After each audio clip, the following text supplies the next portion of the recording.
Bobby Sullivan froze mid-step outside Hartwell Associates, the crisp autumn air suddenly feeling thin in his lungs. The aged German shepherd at his side whimpered, sensing his master's trembling hands clutch the single-dollar bill, his entire inheritance from 43 years of family loyalty.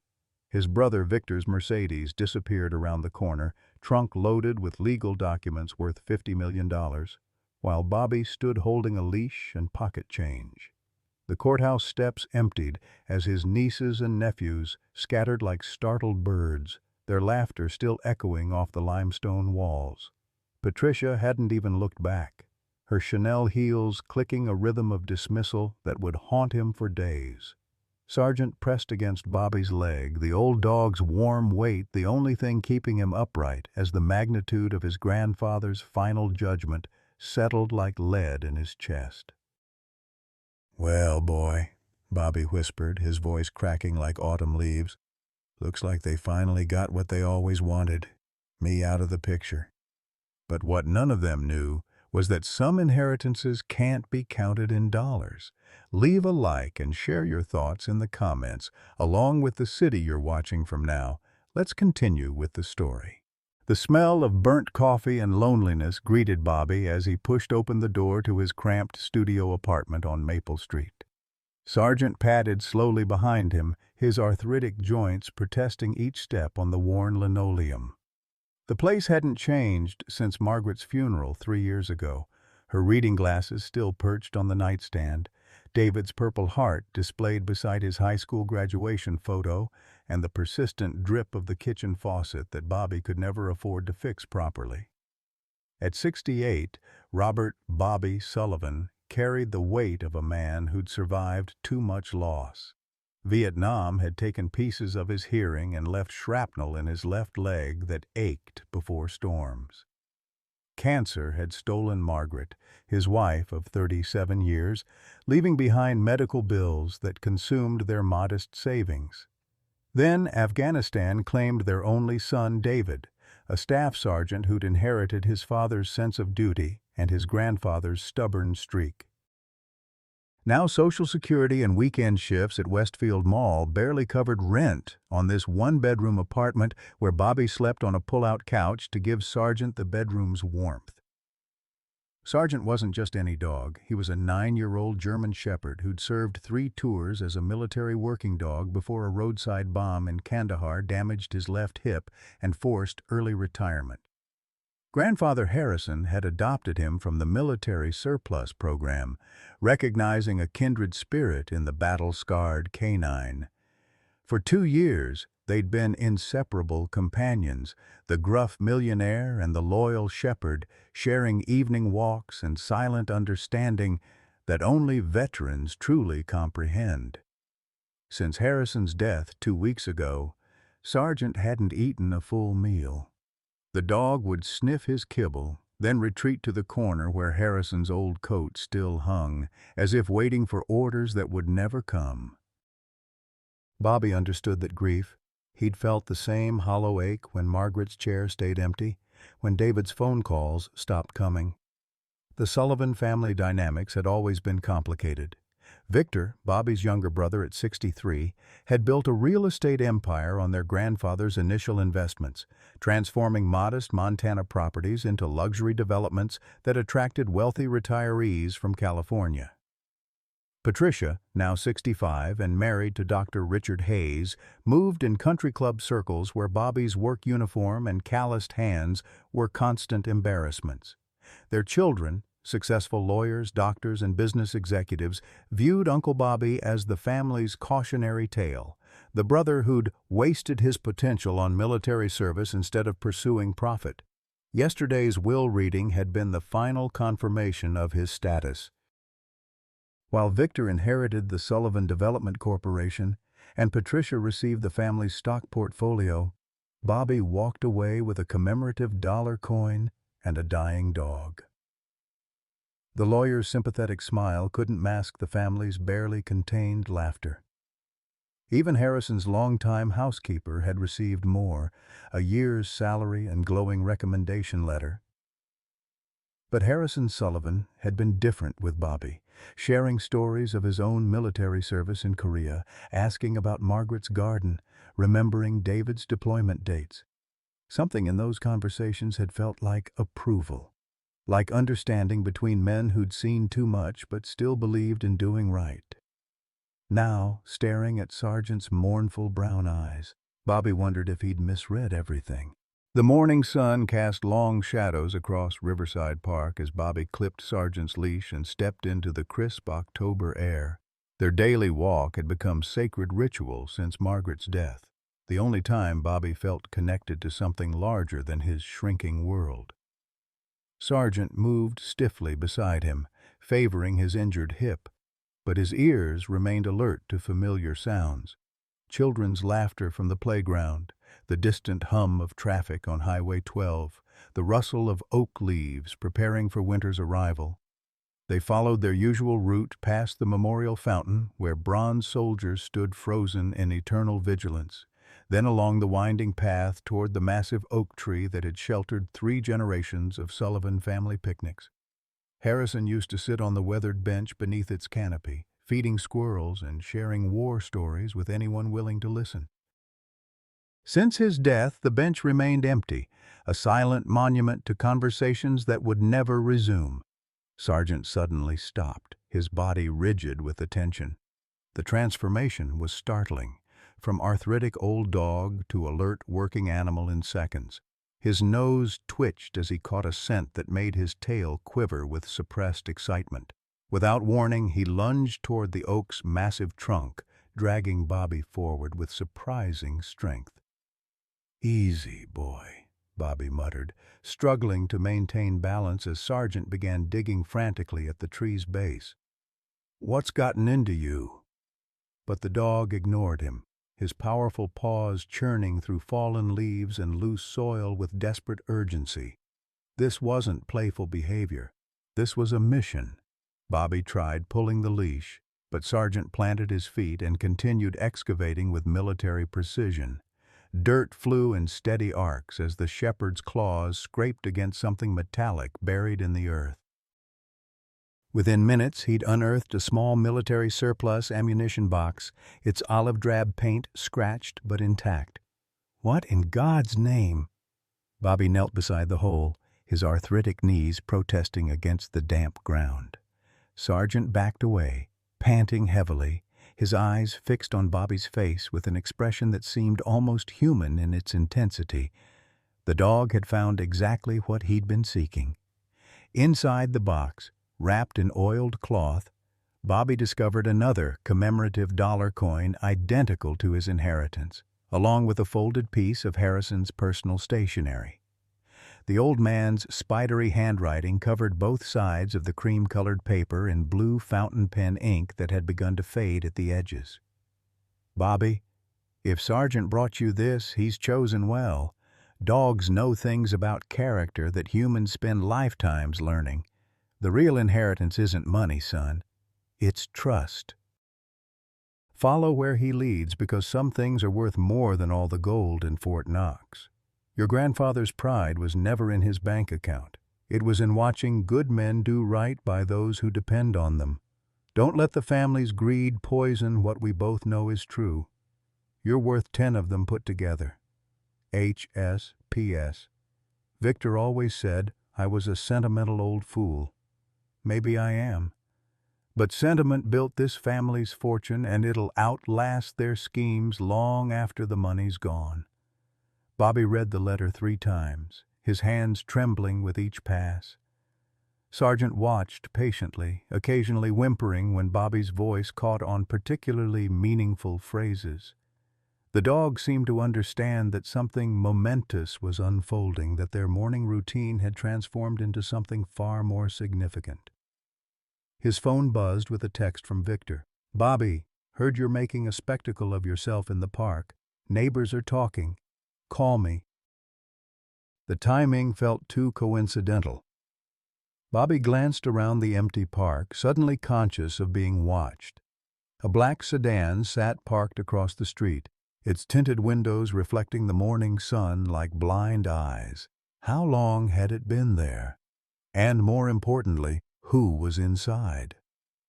Bobby's military training kicked in, always assume surveillance until proven otherwise.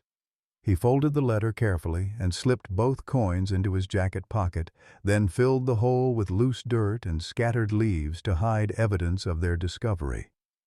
Sergeant watched approvingly, as if this operational security came naturally to both of them. The phone buzzed again. This time, Victor was calling. "Bobby, we need to talk."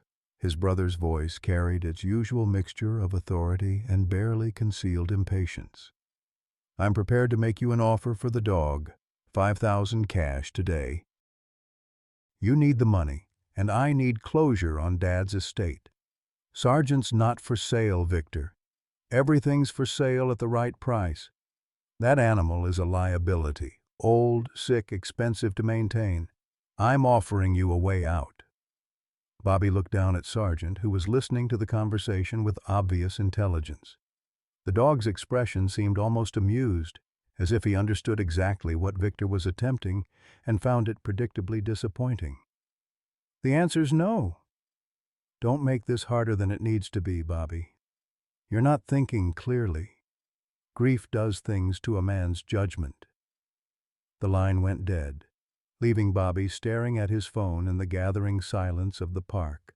Over the next 4 days, Sergeant's behavior shifted from puzzling to purposeful, as if Harrison's letter had activated some dormant programming in the old German shepherd's mind.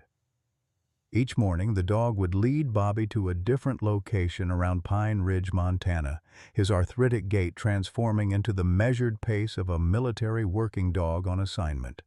What had begun as curiosity was becoming something far more systematic, a treasure hunt designed by a dead man who understood that the most valuable inheritances couldn't be deposited in banks. The first location was Harrison's original hardware store on Main Street, now converted into a trendy coffee shop called Grind Brew.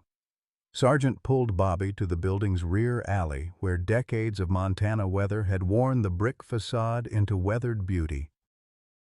Behind a loose stone near the foundation, Bobby found a Purple Heart medal wrapped in tissue paper, not his grandfather's but belonging to someone named James Chen, Korea, 1952. A attached note read, "Return this to Jimmy's widow in 1987. Some debts can't be repaid, only honored." The second stop was the abandoned VFW Hall on Elm Street, its windows boarded and parking lot cracked with weeds. Sergeant knew exactly where to go. Beneath the front steps, tucked into a rusted coffee can, Bobby discovered a bundle of letters tied with string. They were correspondence between Harrison and military families across the country, spanning decades. Each letter contained details of funeral expenses paid, college tuitions covered, medical bills settled, all done anonymously through various charities and foundations. The scope was staggering. Hundreds of thousands of dollars distributed to families who'd never known their benefactor's identity.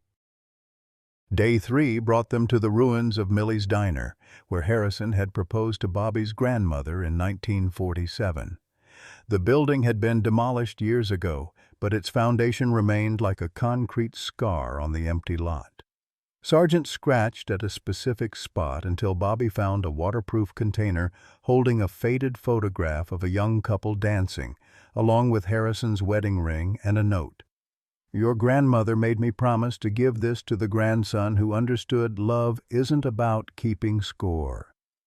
The fourth location was Pine Ridge's small train station, built during the town's brief mining boom and now serving as a historical museum.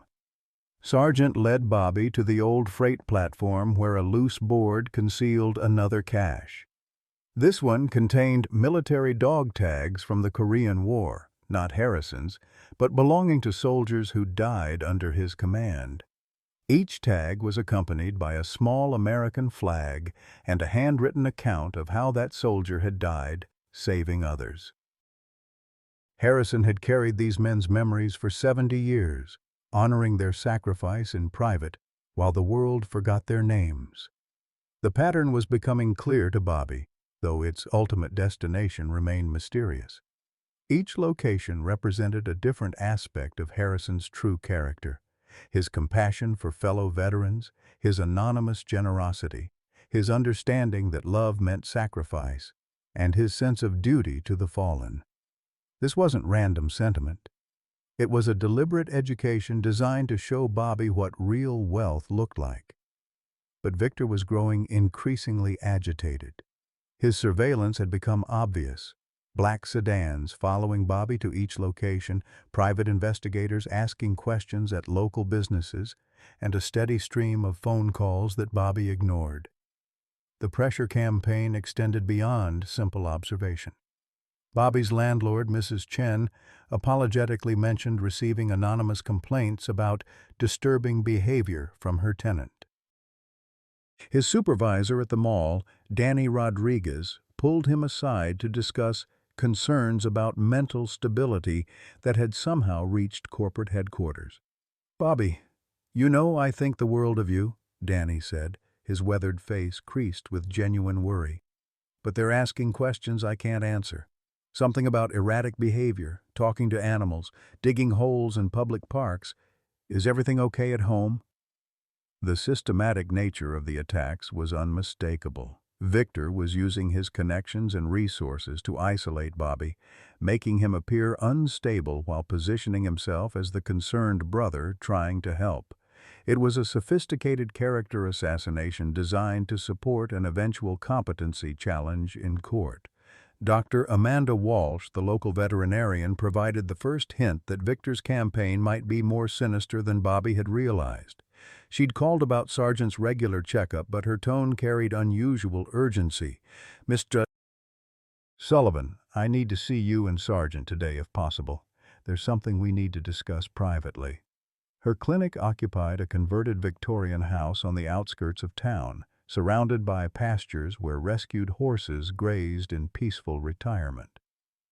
Dr. Walsh was a woman in her early 50s with silver-streaked auburn hair and the kind of practical competence that came from years of dealing with both animals and their often difficult owners. She'd grown up in Pine Ridge, left for veterinary school in Colorado, then returned to serve the community that had shaped her values. "Someone's been asking questions about Sargent," she said without preamble, "specifically about his health, his remaining lifespan, and what it would take to humanely euthanize him." Bobby felt ice form in his chest. "Who?" "I can't say definitively, but the inquiry came through official channels. Someone with legal standing who claimed to be concerned about an elderly dog's quality of life."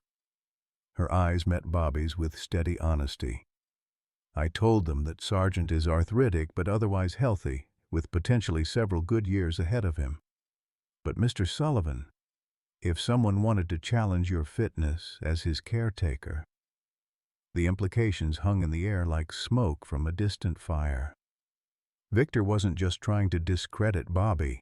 He was systematically removing every element of Bobby's support system, including his only companion.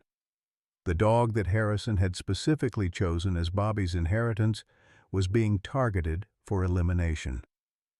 That evening, as Bobby sat in his modest apartment reviewing the items Sargent had helped him discover, his phone rang with a number he didn't recognize. "Bobby, this is Tom Rivera from the post office. I know this sounds strange, but I think we need to talk.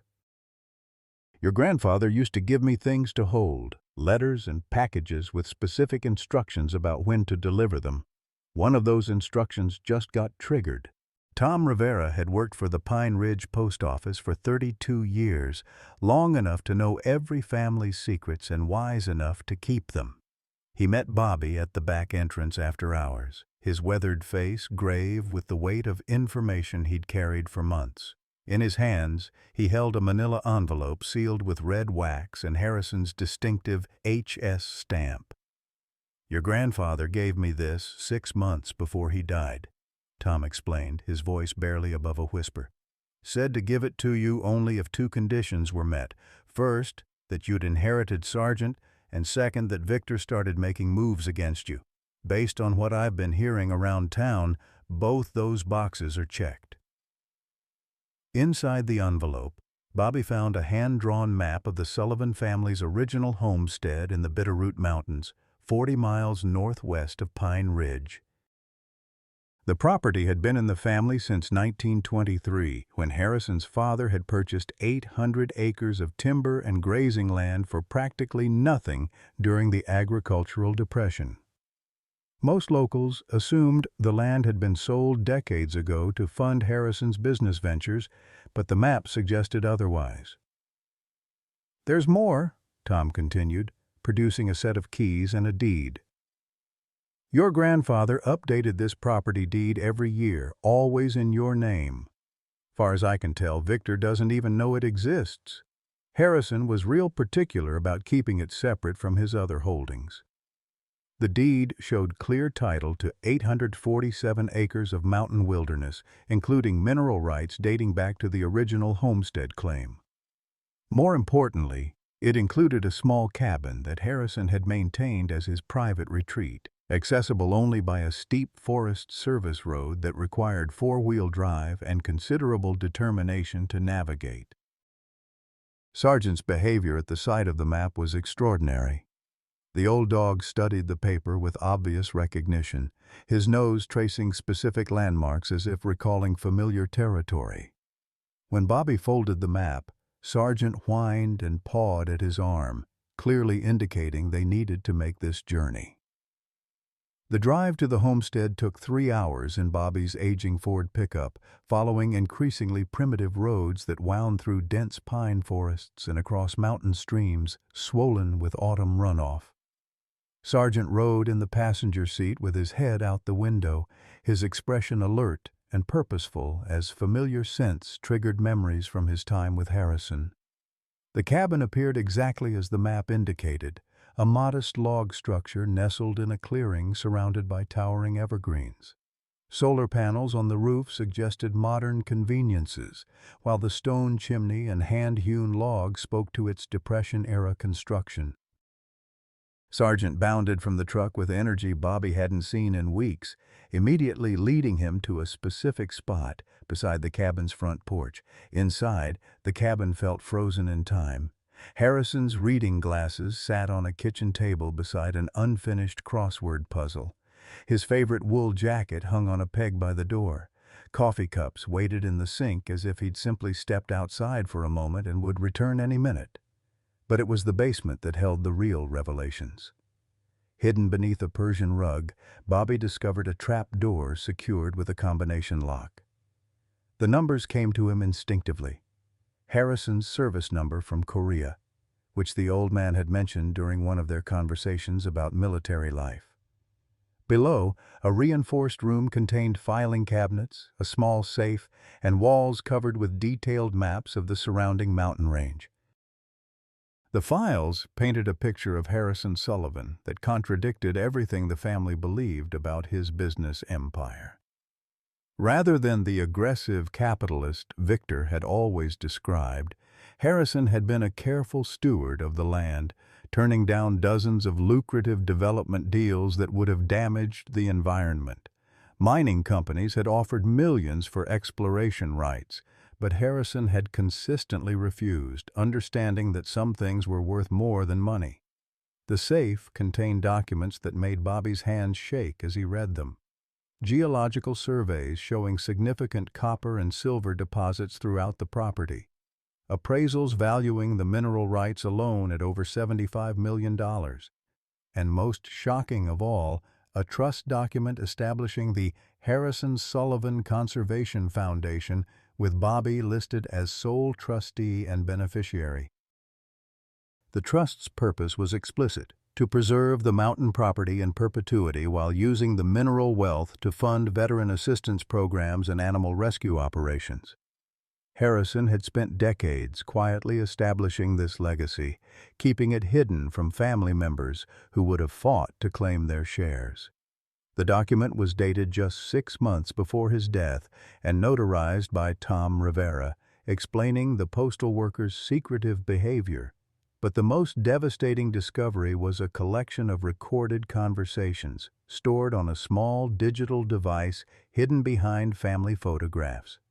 Harrison had been secretly documenting Victor's visits during his final months, capturing his younger son's increasingly aggressive demands for immediate access to the family fortune.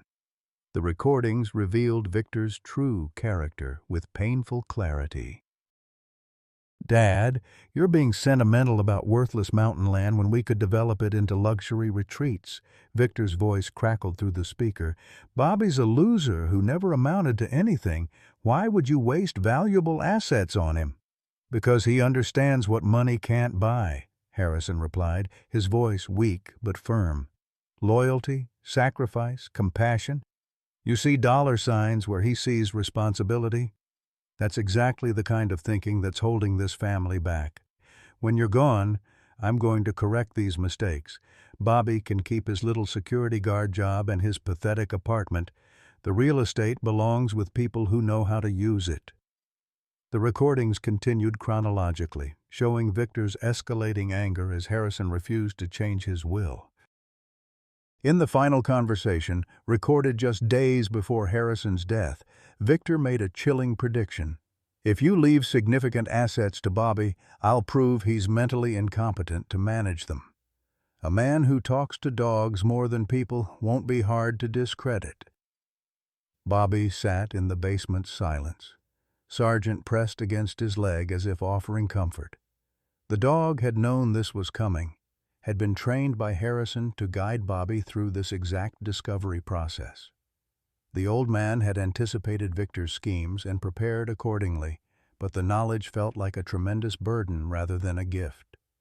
Outside, the mountain evening was settling into darkness when Bobby heard the distant sound of engines approaching. Multiple vehicles were climbing the access road, their headlights cutting through the forest like advancing searchlights. Sargent's ears pricked forward and a low growl rumbled in his throat, a warning that these visitors weren't welcome. Bobby quickly gathered the most important documents and locked the safe, then moved to a window overlooking the clearing. 3 black SUVs emerged from the tree line, their occupants spilling out with the coordinated efficiency of a military operation. Victor stepped from the lead vehicle, followed by 2 men in expensive suits and several others who moved with the purposeful swagger of private security contractors. "I know you're in there, Bobby," Victor called across the clearing. "We need to talk about this misunderstanding regarding Dad's property. You're trespassing on land that belongs to the Sullivan Development Corporation." The lie was bold and well prepared. Victor had clearly been planning this confrontation, bringing legal and physical backup to support his claim. But Harrison's recordings had revealed the truth. Victor knew nothing about the trust document or the Conservation Foundation. He was operating on assumptions and arrogance, confident that his younger brother would cave under pressure as he always had before. "The property's not for sale, Victor," Bobby replied through the open window. "And according to the deed I'm holding, you're the one who's trespassing." "You're confused, brother. Dad's mental state deteriorated significantly before his death. Any documents he signed during that period are legally questionable. I have witnesses who can testify to his diminished capacity." Another lie, contradicted by the clear audio recordings of Harrison's sharp wit and strategic thinking. But Bobby realized that Victor's confidence suggested he had additional resources, probably corrupt local officials or judges who could be influenced through campaign contributions or business relationships. Dr. Walsh's pickup truck emerged from the forest behind Victor's convoy, her headlights illuminating the tense standoff. She parked deliberately between the opposing groups and stepped out with the calm authority of someone accustomed to handling dangerous situations. "Gentlemen, I received reports of suspicious activity on Mr. Sullivan's property," she announced, her voice carrying across the clearing. "As the local animal control officer, I'm here to ensure all pets are being properly cared for." It was a clever intervention, using her official capacity to justify her presence while providing Bobby with a potential ally. Sargent immediately moved to her side, his body language indicating complete trust in the veterinarian's presence. Victor's frustration was becoming evident. His carefully planned confrontation was being complicated by unexpected variables, and his security team looked uncomfortable with the increasingly complex situation.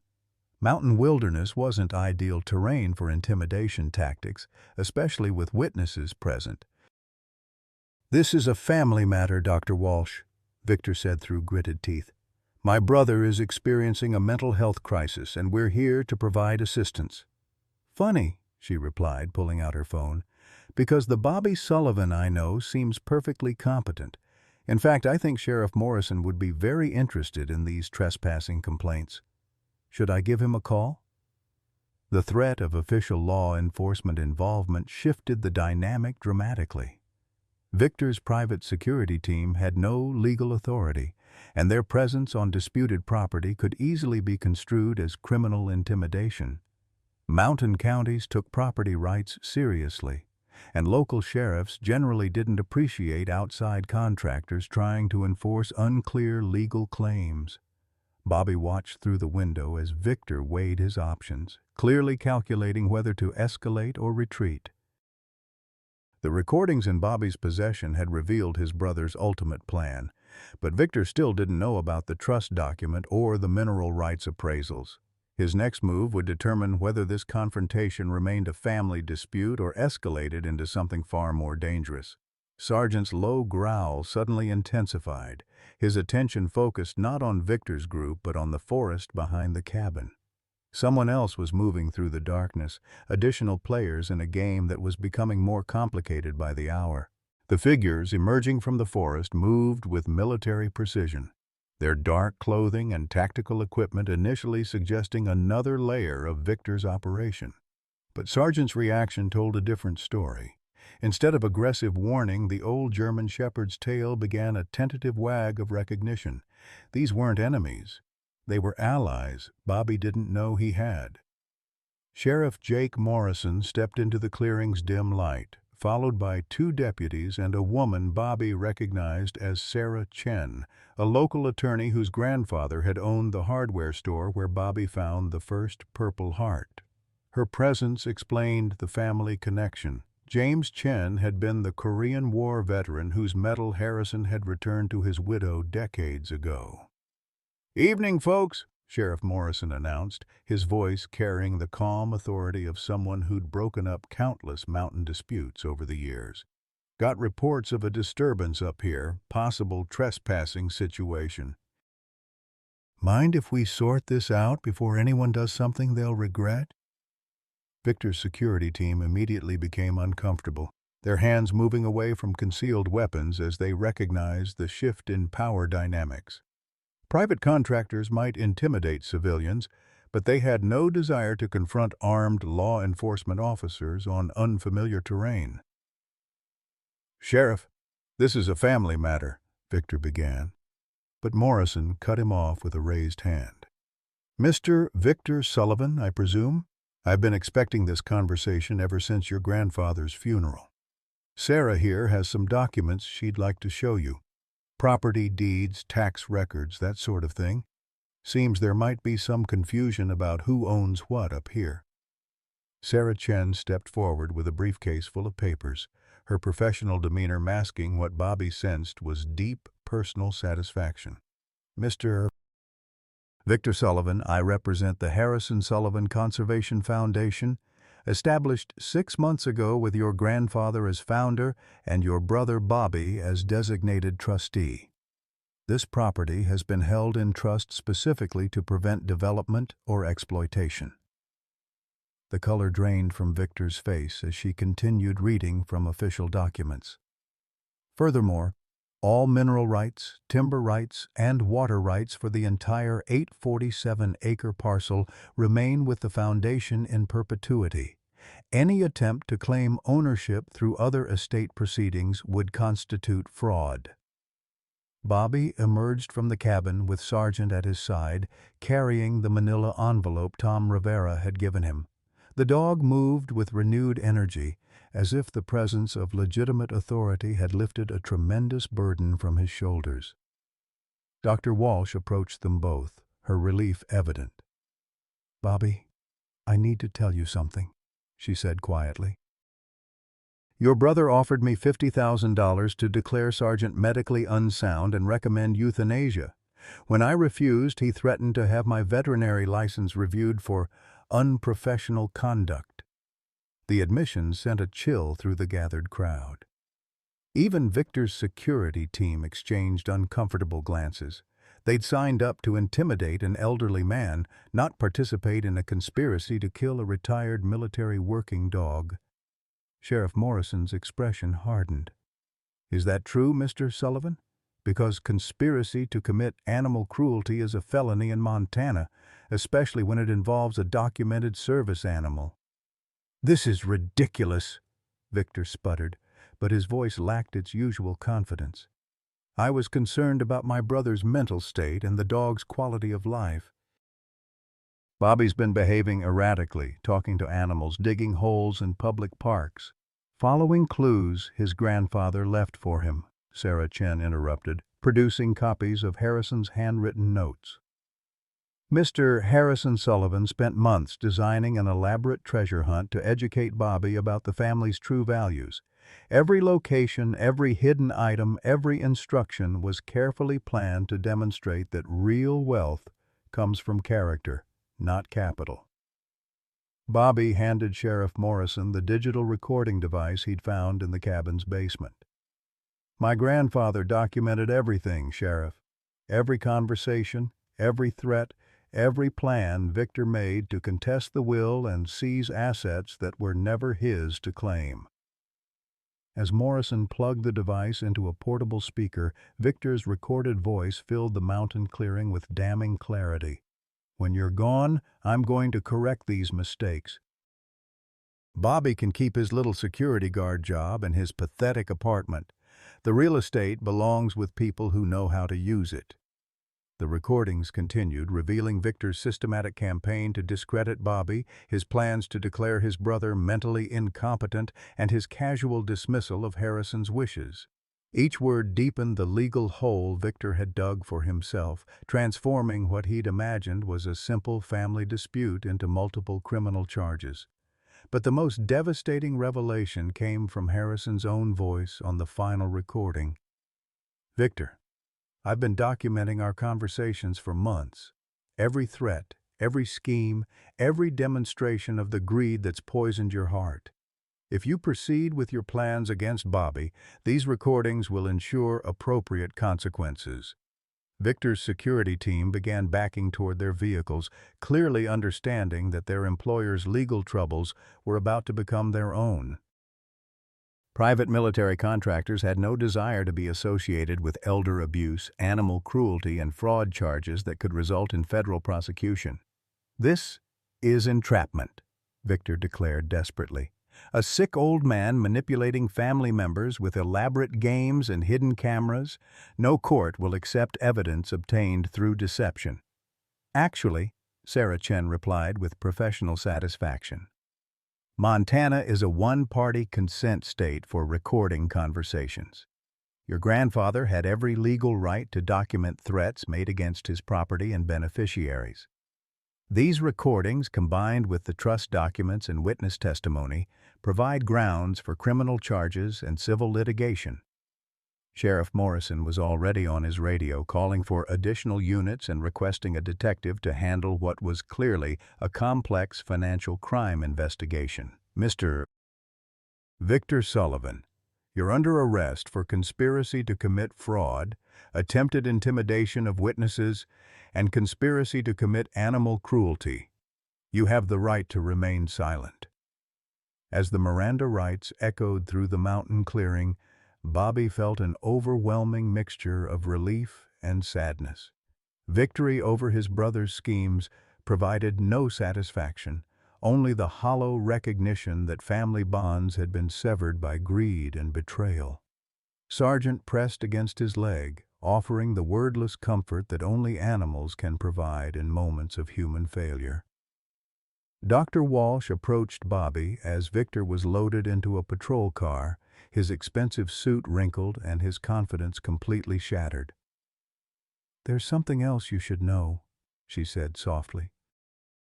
"Your grandfather asked me to give you this if Victor ever threatened Sergeant's life. She handed him a sealed letter marked, "Final instructions, open only if Sergeant is endangered." Inside, Harrison's handwriting conveyed his deepest concerns about the family dynamics he'd observed but been powerless to change. "Bobby, if you're reading this, it means Victor's greed has overcome whatever decency remained in his heart. I'm sorry you had to witness your brother's complete moral collapse, but I needed you to understand why the inheritance had to be structured as it was. Money reveals character, son. It doesn't create it. Sergeant chose you the day we met at the VFW hall 3 years ago. Dogs know things about people that we spend lifetimes learning. He saw in you the same qualities I recognized: loyalty, compassion, and the kind of integrity that can't be bought or sold. That's why the trust names him as your co-trustee. As long as Sergeant lives, no court can challenge your authority over the Foundation's assets. Use the money wisely. Build something that honors the values we both served. Help other veterans find purpose. Give abandoned animals second chances. Create the kind of legacy that survives long after bank accounts are forgotten. And Bobby, don't waste energy hating Victor. He's already received the worst possible punishment. He'll spend the rest of his life knowing he had everything that mattered and threw it away for money he never really needed. Your proud grandfather, Harrison. The clearing was emptying as law enforcement vehicles disappeared down the mountain road, taking Victor and his associates toward booking and arraignment. Sarah Chen promised to file additional civil suits in the morning seeking recovery of legal fees and damages for emotional distress. Dr. Walsh offered to drive Bobby and Sergeant back to town, but Bobby declined. "We need some time up here," he said, looking at the cabin where Harrison had spent his final months planning this elaborate test of family character. "Sergeant and I have some decisions to make about the future."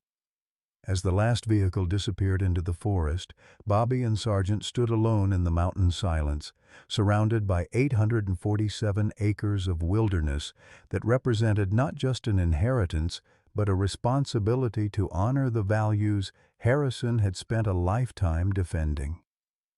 The old German shepherd looked up at Bobby with eyes that seemed to hold decades of wisdom about human nature, loyalty, and the difference between wealth and worth. Tomorrow would bring decisions about foundations and trust funds and legal obligations, but tonight belonged to a man and his dog sharing the kind of peace that money could never buy. 3 weeks after Victor's arrest, Bobby stood in the morning sunlight outside Pine Ridge Memorial Hospital, his hands trembling as he held Sergeant close against his chest. The old German shepherd's breathing was labored, each intake a visible struggle that tore at Bobby's heart with the cruel efficiency of shrapnel. Dr. Walsh had delivered the diagnosis with professional compassion, but medical terminology couldn't soften the devastating reality. Sergeant's heart was failing, weakened by years of military service, the stress of recent events, and the natural decline that claimed even the strongest warriors. "His body is shutting down," she'd explained in the sterile examination room that smelled of antiseptic and unspoken grief. "The excitement and exertion of the past month have accelerated a condition that might have taken years to develop under normal circumstances. We can make him comfortable with medication, but Bobby, you need to prepare yourself. We're looking at days, not weeks." The irony was devastating. Just as Bobby had discovered his true inheritance and purpose, just as the Sullivan Conservation Foundation was becoming reality, just as they'd defeated Victor's schemes and secured the mountain property for future generations, his only companion was slipping away. The cruelest joke of all was that Sergeant had accomplished his mission perfectly, guiding Bobby through Harrison's elaborate test of character, only to pay the ultimate price for his loyalty. Bobby had converted the cabin's main bedroom into a makeshift hospice, bringing Sergeant's favorite blanket from the apartment in town and surrounding him with photographs of their adventures together. The old dog lay on his side near the fireplace, occasionally lifting his head when Bobby spoke, but mostly conserving energy for the basic functions of breathing and staying present for his human's grief. "I should have stopped this weeks ago," Bobby whispered into Sergeant's fur, his voice thick with guilt and regret. "Should have seen you were pushing yourself too hard, should have protected you better. What kind of handler am I if I can't even keep my partner safe?" The mountain silence offered no comfort, only the soft sound of Sergeant's breathing and the distant whisper of wind through pine trees that had witnessed generations of Sullivan family triumphs and tragedies. Bobby found himself talking constantly to the dying dog, sharing memories and plans and apologies that felt inadequate against the magnitude of his impending loss. Dr. Walsh visited daily, monitoring Sergeant's condition and providing pain medication that helped but couldn't reverse the inevitable. She'd become more than a veterinarian during these difficult weeks. Her presence offered human connection during Bobby's darkest moments of solitude and despair. "He's not suffering," she assured Bobby during one particularly difficult evening when Sergeant's breathing became irregular. "Dogs approach death differently than humans. They don't fear what's coming. They simply experience each moment as it arrives. Right now, his world consists of your voice, your touch, and the warmth of the fire. That's enough for him." The Foundation's legal paperwork waited on the cabin's kitchen table, requiring Bobby's signature to activate millions of dollars in conservation funding and veteran assistance programs.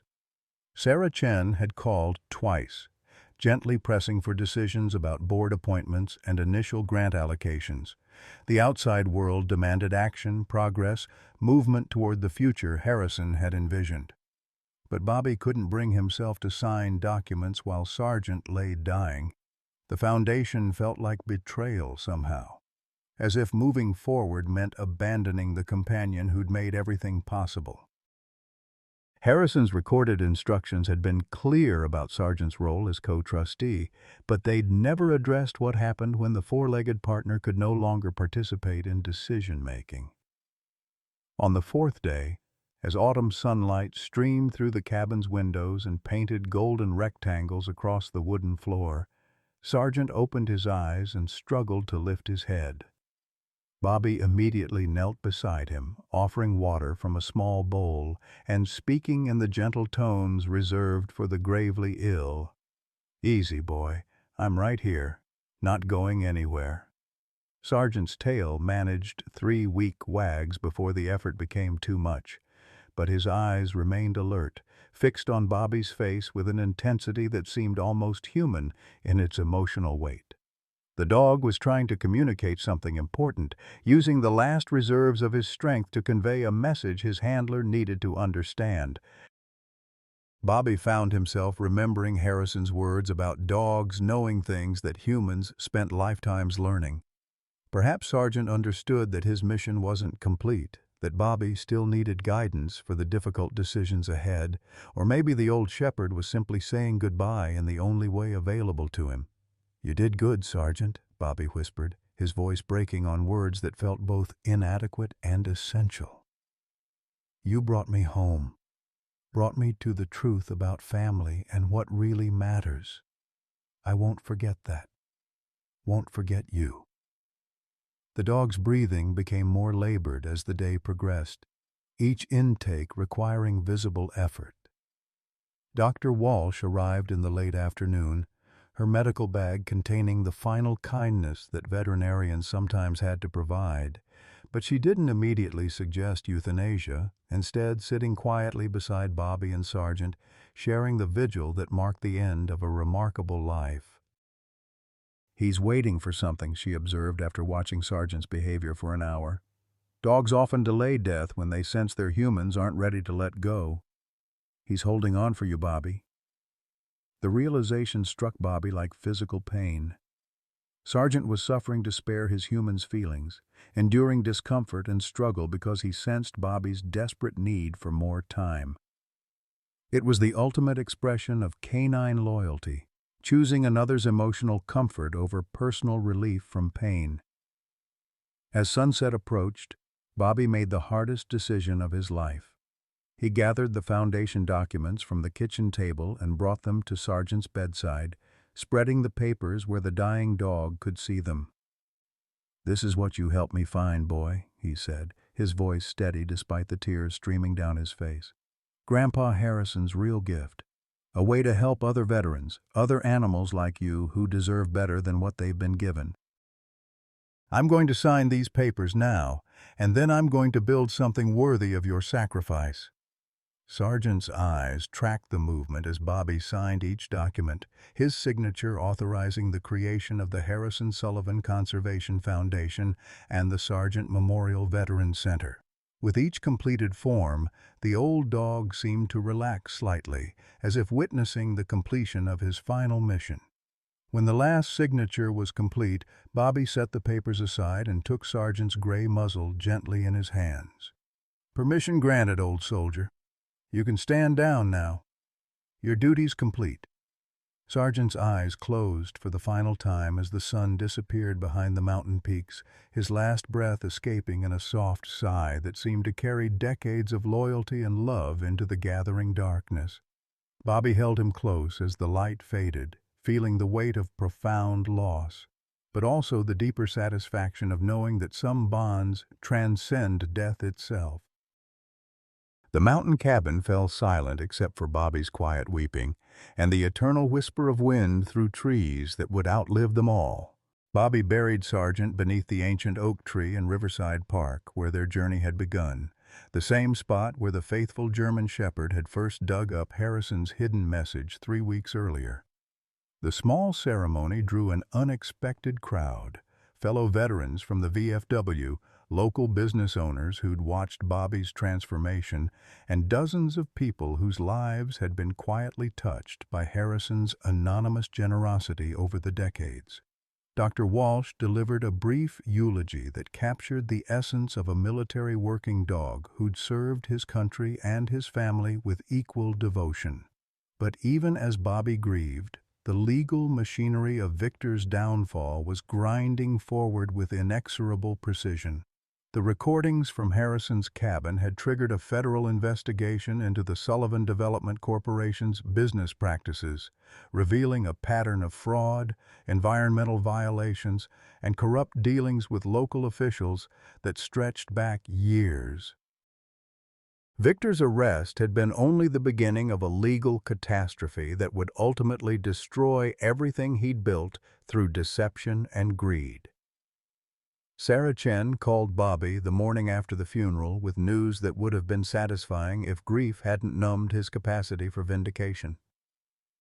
"The FBI raided Sullivan Development's offices yesterday," she reported, "seized computers, financial records, and correspondence that apparently document systematic bribery of county commissioners and state environmental officials. Victor's looking at federal charges that could put him away for decades." But the most shocking revelation came from an unexpected source. Tom Rivera, the postal worker who'd safeguarded Harrison's final messages, arrived at the cabin carrying a metal lockbox that he'd kept hidden in his home for over a year. "Your grandfather gave me this the day before he died," Tom explained, his weathered hands trembling slightly as he turned the combination lock. "Said to open it only after Sargent passed away, and only if you'd proven yourself worthy of what's inside." The box contained a USB drive, a handwritten letter sealed in plastic, and a small digital tablet that Harrison had apparently used for his final communications. The letter's contents would forever change Bobby's understanding of his grandfather's elaborate plan and the true scope of the inheritance he'd received. "My dear Bobby, if you're reading this, then Sargent has completed his final mission and joined the ranks of fallen warriors who've earned their rest. I know his loss feels unbearable right now, but I need you to understand that his sacrifice was part of a larger design, one that required both courage and heartbreak to fulfill.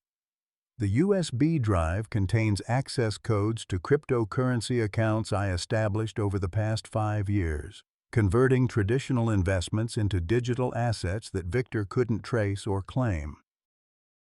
The current value exceeds $200 million, all designated for the Conservation Foundation and veteran assistance programs. But Bobby, this isn't just about money, it's about justice. The tablet contains video recordings I made during Victor's visits, conversations where he revealed plans not just to steal your inheritance, but to eliminate any evidence of his crimes. He threatened to have Sergeant euthanized to prevent the dog from leading you to the truth. He discussed bribing officials to have you declared mentally incompetent. He even suggested that an accident during your mountain hiking might solve his problems permanently. I've been building a case against your brother for 2 years, documenting his corruption and cruelty with the same methodical precision I used in military intelligence during Korea. Every bribe he paid, every environmental law he violated, every threat he made, all recorded, witnessed, and prepared for prosecution. The foundation isn't just your inheritance, Bobby. It's your weapon against everything Victor represents. Use it well. Honor Sergeant's memory. Build something that lasts. The tablet's video files were even more damning than the audio recordings Bobby had already heard. They showed Victor in Harrison's study, threatening physical violence against both Bobby and Sergeant if the inheritance wasn't restructured to his satisfaction. They captured him admitting to bribing county officials to fast-track environmental permits for developments that had contaminated groundwater and destroyed wildlife habitats. Most chillingly, they recorded Victor suggesting that Bobby's accidental death during a mountain hike would solve the inheritance problem while appearing completely natural. Dr. Walsh, who'd been helping Bobby sort through Harrison's final arrangements, went pale as they watched the videos together. "My God, Bobby, he was planning to kill you, and Sergeant too." "This isn't just greed, it's sociopathy." The weight of Harrison's protection became clear.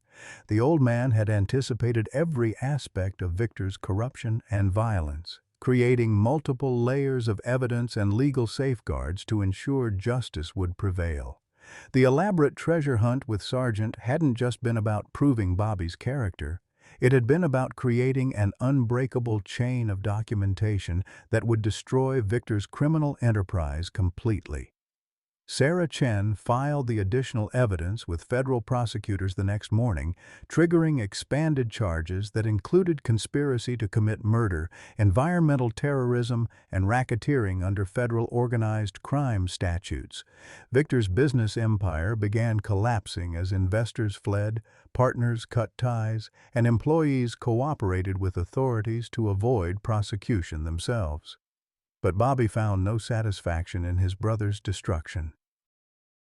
Standing in the cabin where Harrison had spent his final months orchestrating this complex revenge, he felt only sadness for the family bonds that greed had severed beyond repair. The money felt like blood money now, tainted by the violence Victor had been willing to commit for it. Dr. Walsh found him sitting on the cabin's porch as evening fell, staring across the mountain valley that Sergeant would never again explore. She'd been visiting daily since the funeral, ostensibly to help with foundation paperwork, but really to ensure Bobby wasn't drowning in grief and guilt. "You're blaming yourself for Victor's choices," she observed, settling into the wooden chair beside his. "Harrison knew you would. That's why he left instructions about moving forward despite the pain." She handed Bobby another sealed envelope that Tom Rivera had delivered that afternoon. Harrison's final message, to be opened only after all the truth had been revealed and justice set in motion.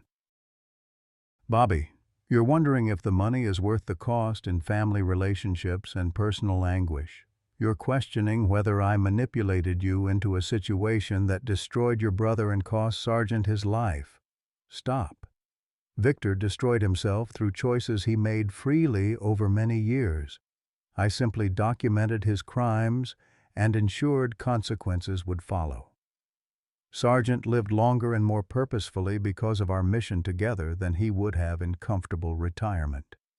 And you, my dear grandson, have discovered reserves of strength and character that peaceful inheritance could never have revealed. The foundation will help thousands of veterans and animals over the coming decades. The money will build treatment centers, fund research, and provide second chances for those society has forgotten. That legacy matters more than family harmony built on lies and greed. Don't mourn what was lost, Bobby. Celebrate what was gained. You have work to do. That evening, as Bobby reviewed architectural plans for the first veteran treatment center to be built on the mountain property, his phone rang with a call from an unexpected source. Patricia, his sister, was calling from the county jail where she'd gone to visit Victor during his pre-trial detention. "Bobby, I need to apologize." Her voice was thick with tears and shame. "Victor told me things about you over the years, made me believe you were taking advantage of Dad's sympathy, that you didn't deserve consideration in the inheritance. I was wrong. We all were." She continued through sobs that conveyed genuine remorse. "He's completely broken down, Bobby. Keeps talking about how he underestimated you and Dad both. Says he never understood that some things can't be bought or stolen. He asked me to tell you he's sorry, but I know that doesn't fix anything." Bobby listened to his sister's pain and guilt, recognizing that Victor's destruction had created collateral damage throughout the family. But Harrison's final letter had prepared him for this conversation, offering guidance about forgiveness and moving forward despite irreparable harm. "Patricia, I forgive you, all of you. But forgiveness doesn't mean forgetting. The foundation will do its work, and you're welcome to be part of that if you choose. But the old family dynamics are gone forever." As he hung up the phone and returned to the architectural plans spread across Harrison's kitchen table, Bobby understood that his real inheritance hadn't been money or land or even Sargent's companionship. It had been the opportunity to discover who he truly was when everything he'd believed about family and worth had been stripped away and rebuilt from scratch. 5 years later, Bobby Sullivan stood on the wooden deck of the Harrison Sullivan Veterans Center, watching the morning sun illuminate a transformed landscape that bore little resemblance to the wilderness where Sargent had led him on that first desperate treasure hunt. The mountain valley now housed a thriving community of healing, residential facilities for homeless veterans, therapy barns for rescue animals, workshop spaces where broken men and women learned to rebuild their lives alongside four-legged companions who understood trauma in ways that human psychology was only beginning to comprehend. At 73, Bobby moved with the purposeful energy of a man who'd discovered his calling in life's final chapters. The weight he'd carried for decades, grief over Margaret's death, guilt about David's sacrifice, shame about his family's dismissal, had been transformed into something productive and meaningful. The Sullivan Foundation had grown beyond Harrison's wildest dreams, operating treatment centers in 12 states and maintaining a waiting list of veterans whose need exceeded current capacity. Dr. Amanda Walsh emerged from the veterinary clinic that anchored the facility's eastern boundary, her silver hair now completely gray, but her step still quick with professional urgency. Their marriage 3 years earlier had surprised no one who'd witnessed their partnership during the foundation's early development. Both had been shaped by loss. She'd lost her first husband to cancer, he'd lost Margaret to the same disease, and both had found renewed purpose in serving others who'd suffered similar devastation. "The new arrivals from Fort Carson are settling in well," she reported, joining Bobby at the deck railing that overlooked the valley's central green space. "Staff Sergeant Martinez already formed an attachment with that one-eyed border collie we rescued from the Denver shelter. Sometimes the matches happen so naturally it's like watching destiny unfold." Below them, a dozen veterans participated in the morning animal therapy session, working with rescue dogs whose own histories of abandonment and abuse made them ideal partners for humans struggling with similar wounds. The program's success rate exceeded anything traditional veterans services had achieved. 93% of participants remained substance-free and housed 12 months after completing the program. Bobby's phone buzzed with a text from Sarah Chen, now the Foundation's chief legal counsel, reporting another victory in their ongoing battles with development interests who coveted the mountain property. Environmental protection had become a constant fight, as mining companies and luxury resort developers pressured local officials to rezone the conservation land. But Harrison's trust documents had been crafted with military precision. Every legal challenge had failed, and the land remained inviolate for future generations. The Foundation's financial success had created its own challenges. The original cryptocurrency investments had grown to nearly $500 million, generating income faster than Bobby could identify worthy recipients. Traditional charity work felt inadequate against the magnitude of need they'd discovered, not just among veterans, but throughout rural communities where economic collapse had left entire populations struggling with poverty, addiction, and despair. "I've been thinking about expansion again," Bobby said, watching a golden retriever named Courage help a young female veteran work through a panic attack with the kind of intuitive wisdom that no human therapist could provide. "There's a defunct military base in West Virginia, 1,500 acres, that the Army's trying to unload. Could house 300 veterans and twice as many rescue animals." Amanda smiled at her husband's restless ambition. 5 years earlier, he'd been a broken man questioning his own worth. Now he couldn't walk through town without encountering veterans whose lives had been saved by programs he'd created. The transformation was remarkable, but it came with its own burdens. The weight of knowing that thousands more needed help, while resources remained limited by logistics rather than funding. A familiar pickup truck wound up the mountain road, carrying Tom Rivera for his weekly delivery of mail and local news. The retired postal worker had become the unofficial historian of the Foundation's growth, documenting success stories and maintaining correspondence with veterans who'd returned to families and careers across the country. His arrival always brought updates about the broader community's adaptation to their famous neighbors. "Town council meeting last night," Tom reported, settling into a deck chair with the casual comfort of someone who'd earned his place through years of faithful service. "Patricia Sullivan Hayes made a motion to name Main Street after your grandfather. Passed unanimously, even got support from some of Victor's old business partners." The mention of his siblings carried less pain now than Bobby expected. Patricia had slowly rebuilt her relationship with him through volunteer work at the Foundation, while Victor remained in federal prison serving a 20-year sentence for racketeering and environmental crimes. His development company had been liquidated to pay restitution to communities damaged by illegal dumping and construction fraud.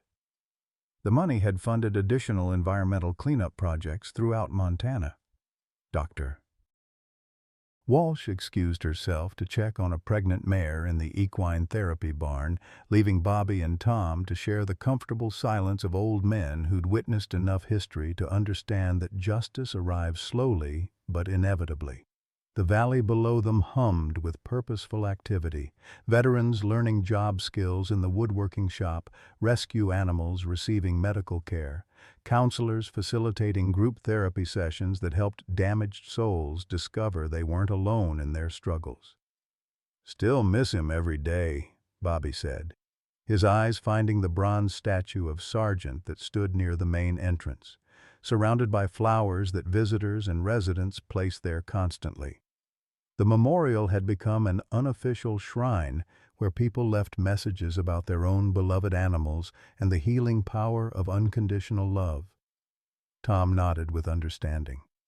"Dogs leave holes in your heart that nothing else can fill. But look what grew around that hole, Bobby. Hundreds of other dogs finding homes, veterans finding purpose, families getting second chances. Sargent's legacy is bigger than one man's grief." The wisdom was simple but profound. Bobby had learned that healing didn't mean forgetting. It meant transforming pain into something useful for others. Harrison's inheritance had provided the financial resources, but Sargent's sacrifice had provided the emotional foundation for everything that followed. The old German shepherd's loyalty and courage lived on in every veteran who found hope, every rescue animal who discovered safety, every family reunited through the Foundation's programs. As afternoon approached, Bobby made his daily pilgrimage to Sargent's grave in Riverside Park, now maintained as a small memorial garden where community members brought their own pets for final farewells. The simple headstone bore an inscription that captured the essence of what Bobby had learned about love, loyalty, and the true meaning of inheritance. Sergeant, military working dog, teacher, friend, who showed us that the best gifts come with 4 legs and pure hearts. Standing in the gathering twilight, Bobby spoke to his old partner as he did every evening, sharing news about the Foundation's growth and the lives they'd touched together. The conversation was one-sided now, but Bobby felt Sargent's presence in every success story, every veteran who found healing, every rescue animal who discovered safety. "Good boy," he whispered into the mountain wind. "Mission accomplished." The stars emerged above Pine Ridge as Bobby walked home to Amanda and a life he could never have imagined when he'd stood in that lawyer's parking lot 5 years earlier, holding a dollar bill and questioning his worth to anyone. Some inheritances were measured in money. Others were measured in lives transformed, purposes discovered, and the endless ripple effects of love shared without condition or expectation of return. If you're between 55 and 68, you know the ache of being overlooked, undervalued, or dismissed by family who see dollar signs instead of the wisdom you've earned through decades of sacrifice. Bobby Sullivan's story isn't just fiction, it's the reality millions of American seniors face when adult children start calculating inheritance while you're still breathing, when society treats your experience as outdated instead of invaluable. Like Bobby, you've probably felt the sting of being considered past your prime while watching younger family members scheme over assets you built through a lifetime of hard work. But here's what Bobby discovered that changed everything. Your true worth isn't measured in bank accounts or property deeds. It's measured in character, loyalty, and the love you give without expecting anything in return. Sometimes the most unlikely companions, whether it's a faithful dog, a caring neighbor, or fellow seniors who understand your journey, become the family that truly values you. Bobby inherited a dollar and a dog, but discovered riches beyond imagination because he learned what really matters. Your greatest inheritance isn't what others leave you. It's the legacy of kindness, wisdom, and purpose you create every single day. Share your thoughts. Have you ever felt undervalued by family members who focused more on your assets than your heart?